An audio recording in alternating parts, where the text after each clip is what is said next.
Zee 24 तास एक पाऊल पुढे। ठाणे जिल्ह्याच्या ग्रामीण भागात दुष्काळाची दाहकता आहे, परंतु ठाणे शहर हद्दीतही पाणी टंचाईची झळ बसते।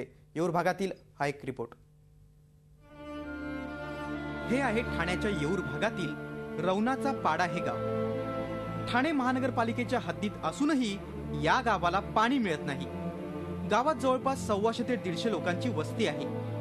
प्रत्येक वर्षी उन्हाळ्यात रहिवाशांना पाणी पुरवठ्याचं पोकळ आश्वासन महापालिका आणि राजकारण्यांकडून मिळतं। गावात असलेलं एकमेव बोरिंग मशीन सुद्धा 3 वर्षांपासून बंद अवस्थेत आहे, पण दुरुस्तीसाठी कुणी पुढे आलं नाही।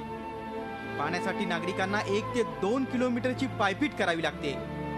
कुणाच्या बंगल्यातून तर कुणाच्या उद्यानामधून पाणी आणण्याची कसरत रहिवाशांना करावी लागते। मोठेच नाही तर चिमुरड्यांनाही पाणी आणण्यासाठी पळावं लागतंय।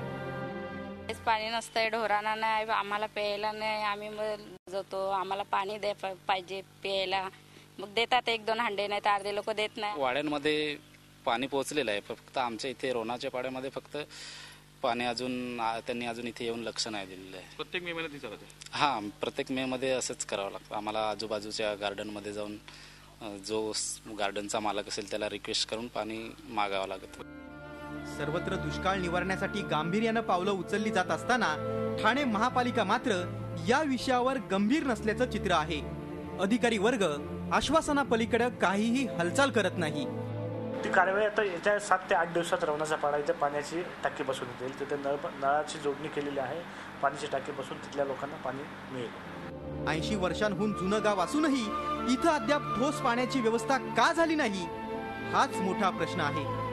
Zee media, Kapil Raut, Thane. झी 24 तास एक पाऊल पुढे।